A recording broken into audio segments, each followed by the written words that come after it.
नमस्कार दोस्तों, मैं प्रदीप शर्मा आपके अपने परिवार गूगल पॉइंट में आप सभी का स्वागत करता हूं।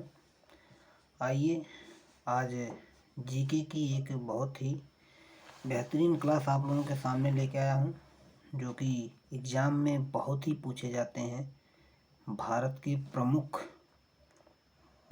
वन्य जीव अभयारण्य, इसके बारे में हम चर्चा करेंगे आज। जैसा कि देखते हैं कि भारत में कितने वन्य जीव हैं। पूरे विश्व की अपेक्षा देखा जाए तो पूरे विश्व का लगभग 13% वन्य जीव भारत में पाए जाते हैं। विश्व का लगभग 13%। और इन वन्य जीवों के संरक्षण के लिए एक अधिनियम पारित हुआ 1972 में, जो कि कैलाश सांखल, भारत के टाइगर मैन ऑफ इंडिया कहे जाने वाले कैलाश सांखल जी के प्रयासों से हुआ, जिन्हें भारत का टाइगर मैन ऑफ इंडिया कहा जाता है। और टाइगरों की संख्या यकायक 1950 में घट जाने की वजह से, अर्थात इनके संख्या में गिरावट आई। और इस गिरावट आने के क्रम में फिर कैलाश सांखल जी के प्रयासों से 1972 में वन्य जीव संरक्षण अधिनियम आया। वन्य जीव संरक्षण अधिनियम आया और उसके बाद कैलाश सांखल जी ने एक ट्रस्ट की स्थापना की, जिसे टाइगर ट्रस्ट के नाम से जाना गया। और इसकी स्थापना इन्होंने 1989 में की। 1989 में टाइगर ट्रस्ट की स्थापना की। दूसरा नंबर है बाघों को संरक्षण अधिनियम, बाघ संरक्षण अधिनियम 1973 में आया, जो कि वेरी इम्पोर्टेंट है, सबसे ज़्यादा पूछा जाता है। ये एग्ज़ाम में बहुत ज़्यादा आता है कि बाघ संरक्षण अधिनियम कब आया, 1973 में। और हमारे देश का विरासत पशु एशियाई हाथी, इसके संरक्षण के लिए 1992 में हाथी संरक्षण अधिनियम आया। फिर उसके बाद मगरमच्छ आया 1974 में, मगरमच्छ संरक्षण अधिनियम। और गिद्ध संरक्षण अधिनियम, ये बहुत इम्पोर्टेंट है, जो कि बहुत ज़्यादा एग्जाम में पूछा जाने वाला प्रश्न है। बहुत बड़े बड़े लेवल के एग्जाम में पूछे जाते हैं कि गिद्ध संरक्षण अधिनियम। जैसे कि हम सभी आप लोग देखते हैं कि आजकल हमारे यहाँ गिद्धों की संख्या बहुत कम हो गई है। कभी कभार हमें आपको गिद्ध दिखाई देते हैं। तो ये एक बार बहुत बड़े लेवल के एग्जाम में पूछा गया कि गिद्धों की संख्या में कमी आने का कारण क्या है। तो जैसे कि हमारे आपके यहाँ गाय पाली जाती है, तो गाय पालने वाले क्या करते हैं, गाय का दूध बढ़ाने के लिए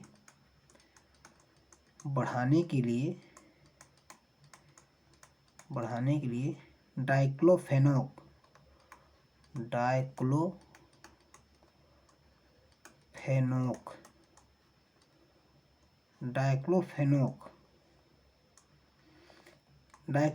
एक दवा है, जो गाय के दूध को बढ़ाने के लिए हम और आप दे देते हैं। और फिर फाइनली होता क्या है, जब गाय मर जाती हैं, उनका देहांत हो जाता है, तो फिर ये गिद्ध उनकी मांस का सेवन करते हैं। और उनकी मांस में इस दवा के मिले होने के कारण इनकी गिद्धों की मृत्यु हो जाती है, जिसके कारण गिद्धों की संख्या कम होती चली जाती है। तो फाइनली जब गिद्ध संरक्षण अधिनियम 2006 में आया, तो इस दवा पर रोक लगाई गई और इस दवा को बंद कर दिया गया। तो ये बहुत ही इम्पोर्टेंट प्रश्न है कि गिद्धों की संख्या आखिर में कम क्यों हुई। तो ये इसका मेन यही है कि गाय का दूध बढ़ाने के लिए जिस दवा का प्रयोग किया जाता था, वो दवा गिद्धों के सेहत के लिए हानिकारक थी, यहाँ तक कि उनकी जान ले लेती थी और उनकी मृत्यु हो जाती थी। इसलिए उनकी संख्या में अधिकतर गिरावट आ गई। ये बहुत ही बेहतरीन क्वेश्चन है। और फिर उसके बाद हमारे यहाँ का पूछा जाता है कि राष्ट्रीय जलीय जीव क्या है। तो राष्ट्रीय जलीय जीव, भारत का राष्ट्रीय जलीय जीव क्या है, गंगा डॉल्फिन। और गंगा डॉल्फिन है, तो उसका संरक्षण के लिए 2009 में डॉल्फिन संरक्षण अधिनियम आया। 5 अक्टूबर 2009 को। ये बहुत पूछा जाता है कि डॉल्फिन दिवस कब मनाया जाता है, तो 5 अक्टूबर को, क्योंकि इसी दिन यह अधिनियम जो है पारित हुआ था। और जैसे देखा जाए कि भारत में सर्वाधिक टाइगर किस राज्य में है, तो हमें आपको पता ही है कि टाइगर स्टेट किसे कहा जाता है। टाइगर स्टेट हम एमपी को कहते हैं। तो जाहिर सी बात है कि सर्वाधिक टाइगर कहाँ पाए जाएंगे, एमपी में। एमपी वैसे भी पहाड़ी इलाका है और देखने में भी लगता है कि टाइगर रहते हैं, तो इस तरीके से याद कर लेना कि एमपी में क्या है, टाइगर हैं सबसे ज़्यादा। और अभी अभी जल्द ही में मोदी जी की सरकार ने एमपी में ही जो है उनको क्या नाम, तेंदुए को लाके यहाँ पे रखा है। और बहुत अच्छा ही काम है कि भारत में जो जीव की कमी है उनको लाके उनकी संख्या को बढ़ाया जाए। अच्छा है, ये भारत के लिए अच्छी बात है। और बर्ड मैन ऑफ इंडिया पक्षियों के लिए, जो कि सलीम अली जी हैं। सलीम अली साहब पक्षियों के ऊपर बहुत रिसर्च किए। और एक पक्षी अभ्यारण्य है भरतपुर, वो इन्हीं के प्रयासों से जो है निर्मित हुआ। और सलीम अली जी का पूरा नाम था सलीम मोइनुद्दीन अब्दुल अली।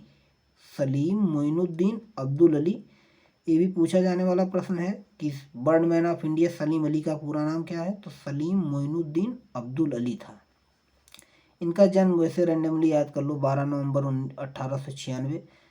वैसे ये बहुत कम ही पूछा जाता है। और इन्होंने पक्षियों पर किताबें बहुत लिखी, बहुत ज़्यादा। और ऐसा लिखा है किताबों में, हमने पढ़ा है कि सलीम अली जी जो हैं पक्षियों से बहुत ही कम समय में उनसे अपना संबंध बना लेते थे, उनकी भाषा को बहुत अच्छी तरीके से पकड़ लेते थे। तो ये सलीम अली जी, इन्हें बर्ड मैन ऑफ इंडिया कहा जाता है। और कैलाश सांखल जी को टाइगर मैन ऑफ इंडिया कहा जाता है। तो ये दोनों प्रश्न पूछे जाते हैं। अब आते हैं राष्ट्रीय उद्यान, वन्य जीव अभ्यारण्य। इन सब में जैसे कहते हैं कि राष्ट्रीय उद्यान है और ये वन्य जीव अभ्यारण्य है, तो ये एक्चुअली होता क्या है, इनमें अंतर क्या है राष्ट्रीय उद्यान में और वन्य जीव अभ्यारण्य में। आइए उनको समझते हैं थोड़ा। राष्ट्रीय उद्यान होता है ऐसा क्षेत्र जहाँ सरकार का पूर्ण नियंत्रण होता है। राष्ट्रीय उद्यान में सरकार का पूर्ण नियंत्रण होता है। दूसरी बात, उस पर कोई मानवीय गतिविधि नहीं हो सकती, अर्थात मानव कृषि नहीं कर सकता, कोई आवास नहीं बना सकता, वहाँ मानव का आवागमन रोका जाता है। और राष्ट्रीय उद्यान जो होता है इसका सीमा का निर्धारण होता है, ये कितनी एरिया में होगा। सपोज दैट ये एरिया है, तो ये एरिया जो भी है, इस एरिया में अगर ये राष्ट्रीय उद्यान है तो यहाँ सरकार का पूरा रोक रहेगा, कोई भी आदमी आ जा नहीं सकता। वर्तमान में राष्ट्रीय उद्यानों की संख्या जो है 104 है टोटल, वर्तमान में 104 है। देहिंग पटकई असम में, जो कि असम के एक ज़िले में है जिसका नाम है तिनसुकिया। डिब्रूगढ़ असम के ज़िले के असम के डिब्रूगढ़ ज़िले के तिनसुकिया क्षेत्र में देहिंग पटकई है। और रायमोना, ये भी असम में ही है। ये ककराझारा गोगई गांव है। ककराझार गोगई गांव में असम में ही रायमोना पाया जाता है। और देहिंग पटकई डिब्रूगढ़ के तिनसुकिया क्षेत्र में पाया जाता है। ये नवीनतम है, इसको आप लोग अच्छे से याद कर लो क्योंकि आने वाली आगामी यूपीपी में ये क्वेश्चन पूछने की सबसे ज़्यादा चांस है। और ऐसे क्वेश्चन बनते भी हैं कि वर्तमान में नवीनतम राष्ट्रीय उद्यान कौन सा है, देहिंग पटकई है। और ऐसे पूछा जाता है कि सबसे पहला राष्ट्रीय उद्यान कौन सा था, तो चलिए उसके बारे में भी देखते हैं। सबसे पुराना या सबसे पहला कहें या सबसे पुराना कहें, national park Jim Corbett national park 1936 में जो कि बना। और ये उत्तराखंड में है। ये कहाँ है, अपने भारत के उत्तराखंड राज्य में है, जहाँ नंदा देवी और भगवान भोलेनाथ का इलाका है। इसका पुराना नाम जिम कॉर्बेट का पुराना नाम हेली नेशनल पार्क था और अब इसका नाम बदल दिया गया है, इसका नाम रामगंगा कर दिया गया है। इसका नाम रामगंगा कर दिया है क्योंकि गंगा नदी जिम कॉर्बेट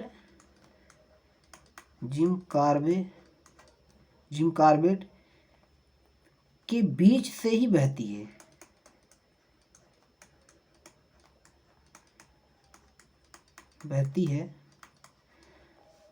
और ये गंगा नदी इस जिम कॉर्बेट के बीच से बहती है, परंतु वहाँ पे इसका नाम गंगा नहीं होता है, वहाँ पे इसका नाम राम गंगा होता है। इसमें एक और नदी आके मिलती है और इसका नाम गंगा तो रुद्रप्रयाग में आके पड़ता है और इसीलिए इसका नाम राम गंगा रखा गया।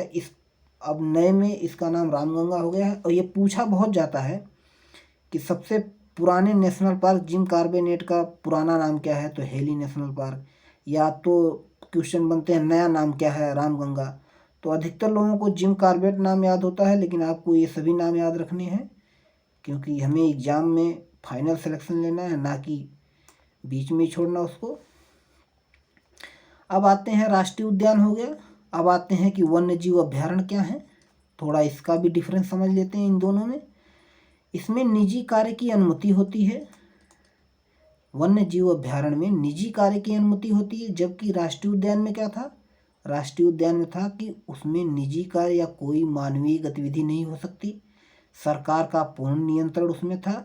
इसमें जो है निजी कार्य की थोड़ी बहुत अनुमति होती है सॉरी, और इसका निश्चित आकार नहीं होता। वन्य जीव अभ्यारण्य जो होते हैं इसका कोई निश्चित आकार नहीं होता, जबकि राष्ट्रीय उद्यान का एक फिक्स एरिया होती है कि हाँ इतने में जो है मानव का आवागमन, मानवीय गतिविधियां नहीं हो सकती।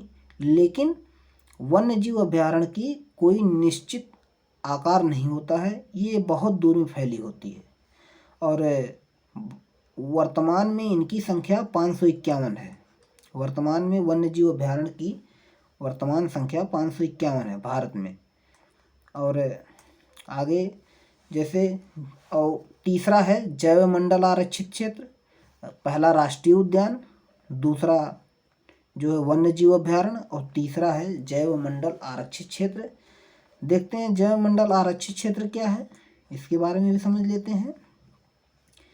जैसे जैव मंडल आरक्षित क्षेत्र एक बहुत बड़ा एरिया है, इसके कुछ हिस्से पर सरकार का रोक होता है और कुछ हिस्सा विदाउट रोक का होता है, मतलब यहाँ पर कोई रोक नहीं होती है, वहाँ आदमी का आवागमन हो सकता है, आदमी अपनी कार्यविधि कर सकता है। और यह एक पूरा अस्थायित्व, तुमने बताया ना अभी कि इसका बहुत बड़ा क्षेत्र होता है, यह एक पूरा अस्थायित्व पारिस्थितिकी तंत्र होता है। क्या है, पारिस्थितिकी तंत्र है। यह बहुत ब्रॉड एरिया होती है, बहुत बड़ी एरिया होती है, इसीलिए इसके कुछ हिस्से पर जो ज़्यादा ही खराब एरिया अर्थात जहाँ ज़्यादा खतरा होता है वहाँ पर सरकार का रोक होता है। जहाँ तक जानवरों की पहुँच नहीं होती वहाँ पर थोड़ा आदमियों का आवागमन, जो वहाँ के निवासी हैं उनके लिए, जो वहाँ रहने वाले हैं उनके लिए कुछ हिस्सों पर उनकी कार्यविधि चालू रहती है। और जैव मंडल आरक्षित क्षेत्र भारत में वर्तमान में इनकी संख्या 18 है, जैव मंडल आरक्षित क्षेत्र की, और ये बहुत बड़ी एरिया होती है। तो अब आगे देखते हैं, ये है प्रमुख वन्य राष्ट्रीय उद्यान। क्या है, प्रमुख राष्ट्रीय उद्यान, इसको हम लोग मैप से याद करेंगे। देखते हैं, ये कुछ इम्पोर्टेंट है। अब राष्ट्रीय उद्यानों की संख्या 104 है, वन्य जीव अभ्यारण्य की संख्या 551 है और जैव मंडल आरक्षित क्षेत्र की संख्या 18 है। अब मैप पे इन सभी को दर्शाना इतना आसान नहीं है, लेकिन एग्ज़ाम के पॉइंट ऑफ व्यू से जो अच्छा है, जो पूछे जाते हैं उनको हमने थोड़ा क्रमबद्ध किया है। आइए देखते हैं, हम लोग इनको क्षेत्र वाइज याद करेंगे। पहला क्षेत्र जैसे हम देख लेते हैं भारत के मैप में, ये वाला क्षेत्र, ये क्षेत्र है आपका जम्मू कश्मीर का। यहाँ देखते हैं लद्दाख में है हेमिस नेशनल पार्क, जो कि सबसे बड़ा है। क्या है, सबसे सबसे बड़ा, सबसे बड़ा। और यहाँ किश्तवाड़ भी है, किश्तवाड़, किश्तवाड़, किश्तवाड़ और हेमिस नेशनल पार्क कहाँ पाए जाते हैं? लद्दाख में। जम्मू कश्मीर में है दाचिंगम। अब इसके बाद सॉरी, इसके बाद आते हैं हम लोग इधर हिमाचल प्रदेश में। हिमाचल प्रदेश में एक है सीत। अब जैसे याद करने के लिए क्या है, हिमाचल प्रदेश बर्फीली एरिया है। और यहाँ देखिए, यहाँ क्या है मिस, है मिस। मिस मतलब समझ लीजिए कि बर्फ़। हम लोग बर्फ़ को मिस करते हैं तो कहाँ जाते हैं? लद्दाख में। और लद्दाख एक, जानते हैं हम लोगों का कारगिल वार हुआ था, तो यहाँ हमेशा वार होती है, तो इस तरीके से याद कर लेना। किश्तवाड़ भी कहाँ है? लद्दाख में है। और हेमिस नेशनल पार्क सबसे बड़ा नेशनल पार्क है। जम्मू कश्मीर में दाचिंगम है। और हिमाचल प्रदेश, अब याद करने के लिए क्या है, यहाँ बर्फ़ जमी होती है हमेशा, तो यहाँ शीत पड़ती है। तो हिमाचल प्रदेश में कौन सा है? शीत मरुस्थल। हिमाचल प्रदेश में शीत मरुस्थल है। और अब आते हैं उत्तराखंड में। उत्तराखंड में क्या है? जिम कार्बेट है, अभी बताया। नंदा देवी है, राजा जी है, राजा जी, जिम कार्बेट, नंदा देवी, ये सब कहाँ है? उत्तराखंड में है। उसके बाद यूपी में आते हैं। यूपी में दुधवा नेशनल पार्क है, चंद्रप्रभा है, पीलीभीत है, ये यूपी में है। उसके बाद बिहार में आते हैं। बिहार का सिर्फ एक ही इम्पोर्टेंट है, क्या है? वो है वाल्मीकि। हैं तो बहुत, लेकिन इम्पोर्टेंट जो है वो है वाल्मीकि। सिक्किम में आप सभी जानते हैं कंचनजंगा, जो कि हिमालय की भारत में स्थित सबसे ऊंची चोटी है, कंचनजंगा। और फिर उसके बाद असम में आते हैं। इधर पूर्वोत्तर भारत में असम में देखिए आपके काजीरंगा है, मानस है, ओरांग है। काजीरंगा, मानस, ओरांग। फिर अरुणाचल प्रदेश में है आपका नामदफा। फिर इधर मणिपुर में, जिसे हम लोग कहते हैं फ्लोटिंग पार्क या तैरता हुआ पार्क, काबुल लामजाओ है। जैसे कि ये रहा काबुल लामजाओ आपके सामने, काबुल लामजाओ है। और ये है अरुणाचल प्रदेश में नामदफा। फिर उसके बाद इधर मेघालय में नोकरेक है, अर्थात जैसे कहते हैं मेघ आते हैं तो करकते हैं, तो मेघालय में नोकरेक है। और मणिपुर तो सब फेमस ही है कि मणिपुर में फ्लोटिंग पार्क है, काबुल लामजाओ तैरता हुआ पार्क। और अरुणाचल प्रदेश में नामदफा है। असम में काजीरंगा, जो कि एक सींग वाले गैंडे के लिए बहुत प्रसिद्ध है। फिर उसके बाद काजीरंगा हो गया, मानस हो गया, ये काजीरंगा, मानस, ओरांग। और फिर उसके बाद हम लोग आते हैं, यहाँ तक इतना याद हो गया। कहाँ तक? हिमाचल प्रदेश, उत्तराखंड, यूपी, बिहार, सिक्किम, असम, अरुणाचल प्रदेश, मणिपुर, मेघालय। फिर आते हैं पश्चिम बंगाल। दीदी का इलाका है, ममता बनर्जी जी का, जहाँ जल्दापारा और सुंदरवन वहाँ के फेमस हैं, ये बहुत पूछे जाते हैं। सुंदरवन डेल्टा में आपके एशियाई बब्बर शेर पाए जाते हैं, जो कि भारत का राष्ट्रीय पशु है। उसके बाद इधर आते हैं छत्तीसगढ़ में। छत्तीसगढ़ में है अचान कमार और इंद्रावती, ये छत्तीसगढ़ के नेशनल पार्क हैं। फिर आते हैं उड़ीसा में। उड़ीसा में सतकोसिया है, चिल्का है, सिमलीपाल है, भीतरकनिका है, सिमलीपाल, भीतरकनिका। फिर आंध्र प्रदेश में नागार्जुन सागर परियोजना है और पापीकोंडा है। अरुणाचल प्रदेश में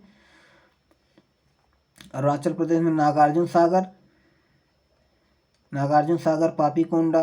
फिर आते हैं तमिलनाडु में, जो कि भारत का सबसे दक्षिणतम राज्य है, मुकुर्थी है, मदुमलाई है। और फिर उसके बाद इंदिरा गांधी है। ये तमिलनाडु के हैं। अब हम लोग एक तरफ से याद कर रहे हैं। और यहाँ देखते हैं अंडमान निकोबार द्वीप समूह में। अंडमान निकोबार समूह में साउथ बटन नेशनल पार्क, जो कि भारत का सबसे छोटा है। और सबसे बड़ा कौन सा है? सबसे बड़ा है हेमिस नेशनल पार्क, सबसे बड़ा। और सबसे छोटा क्या है? South button national park. फिर आते हैं केरल में। केरल में साइलेंट वैली और एराविकुलम। साइलेंट वैली और एराविकुलम, ये कहाँ है? केरल में। फिर उसके बाद कर्नाटक में है बांदीपुर, नागरहोल, बन्नेरघट्टा। कर्नाटक वेरी इंपॉर्टेंट है, वेरी इंपॉर्टेंट, बहुत ज़्यादा पूछा जाता है बांदीपुर, नागरहोल, बन्नेरघट्टा। और केरल में सबसे ज़्यादा पूछा जाता है एराविकुलम।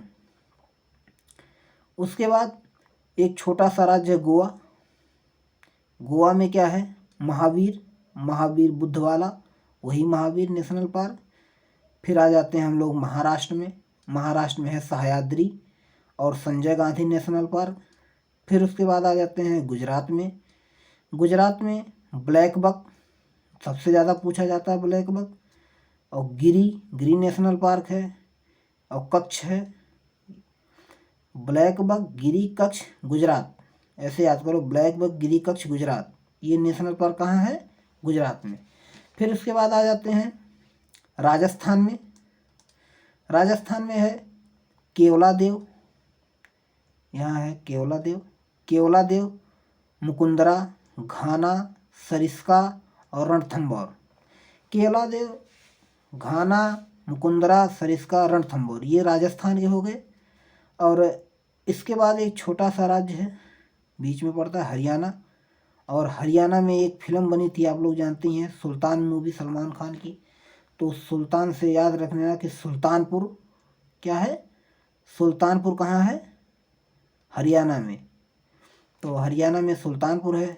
अब आते हैं टाइगर स्टेट के नाम से जाने जाने वाले राज्य, क्या है, एमपी। पंचमढ़ी, कान्हा, बांधवगढ़, सतपुड़ा, पन्ना, ये कहाँ है, ये एमपी में है। एमपी में क्या है, पंचमढ़ी,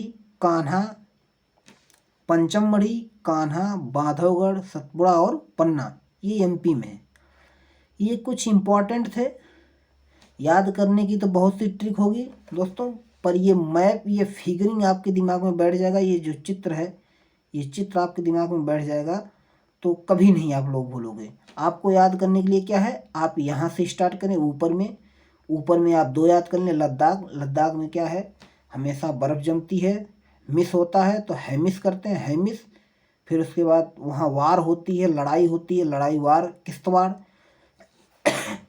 सॉरी। और सबसे बड़ा हेमिस नेशनल पार्क है। फिर आ जाते हैं जम्मू कश्मीर में, उसके नीचे दाचिंगम है। फिर उसके नीचे देखते हैं हिमाचल प्रदेश, वहाँ बर्फीली एरिया है, शीत पड़ती, शीत मरुस्थल है। फिर आ जाते हैं अपना यूके में। तो यूके में आप लोग जानते हैं कि सबसे पहला है जिम कॉर्बेट नेशनल पार्क, फिर नंदा देवी, फिर राजा जी, ये उत्तराखंड में है। फिर उसके बाद उत्तर प्रदेश में है दुधवा, चंद्रप्रभा, पीलीभीत। चंद्रप्रभा चंदौली जिले में आता है। उसके बाद दुधवा नेशनल पार्क लखीमपुर खीरी में आता है। ये यूपी जीके में पूछे जाने वाले प्रश्न है। दुधवा लखीमपुर खीरी में है, चंद्रप्रभा चंदौली में है, पीलीभीत में है। फिर उसके बाद बिहार में आते हैं, वाल्मीकि जी हैं, बिहार में वाल्मीकि। सिक्किम में कंचनजंगा और असम में काजीरंगा, मानस, ओरांग। फिर अरुणाचल प्रदेश में नामदफा, मणिपुर में फ्लोटिंग पार्क काबुल लामजाओ। मेघालय में नोकरेक है, मेघ बरसते हैं करकते हैं तो नोकरेक। फिर पश्चिम बंगाल में है जल्दापारा, सुंदरवन। उसके बाद यहाँ एक छोटा राज्य है छत्तीसगढ़, जहाँ अचानकमार है और इंद्रावती है। फिर उसके बाद उड़ीसा है, उड़ीसा में क्या है, सतकोसिया है, सिमलीपाल है, साथ सतकोसिया, सिमलीपाल, चिल्का, भीतरकनिका। फिर उसके बाद ये करा आंध्र प्रदेश।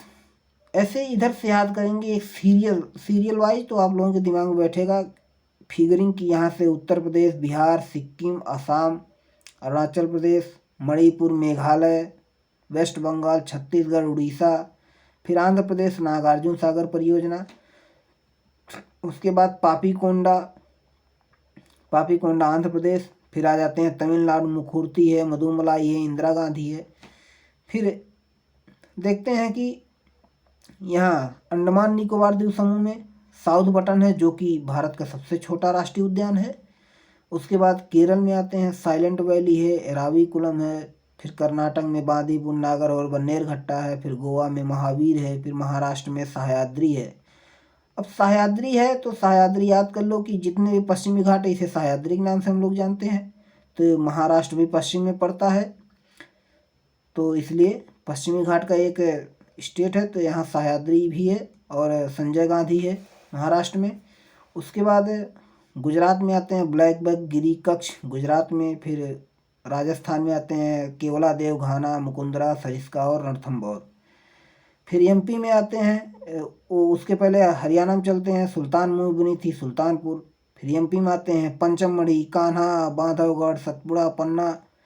तो ऐसे याद करो आप लोग कि जिससे आपके दिमाग में एक फिगर बना रहे और ये फिगर आपके दिमाग से कभी भी नहीं भूलेगा। क्योंकि रटने को तो बहुत लोग रटते हैं, लेकिन किसी चीज़ को अलग तरीके से याद करने के लिए हमें आपको एक अलग यूनिक स्टाइल अपनानी पड़ेगी। और हमें लगता है कि ऐसा फिगर वाला चित्र दिमाग में बैठ जाएगा तो कभी नहीं भूलोगे और ना ही कभी गलती होगी करने में। चलिए ठीक है, अब आप लोग एक दो बार इसको बनाइए खुद से हाथ से और खुद इसको जो है पॉइंट करिए कि कहाँ कहाँ क्या क्या था। गलती होगी तो वीडियो देखिएगा रिवाइज करिएगा। एक दो बार अपने हाथ से बना लेंगे तो फिर कभी नहीं भूलेंगे। चलिए दोस्तों, वीडियो पसंद आया हो तो आप लोग लाइक शेयर और सब्सक्राइब करिए, बेल आइकन को प्रेस करिए ताकि ऐसी समझ वाली वीडियो ऐसा पढ़ो कि किसी को पढ़ा सको। पढ़ाई ऐसे करो कि किसी को पढ़ा सको, जिससे कि आपकी पढ़ाई में दोगुना लाभ होगा।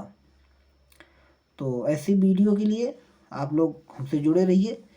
बाकी जो भी इसमें कमी लगेगी आप लोग ज़रूर रिव्यू दीजिएगा, जिससे हमें अपनी गलती को सुधारने का मौका मिलेगा। और आगे किसी चीज़ की वीडियो होगी तो कमेंट में ज़रूर पिन करिएगा। धन्यवाद।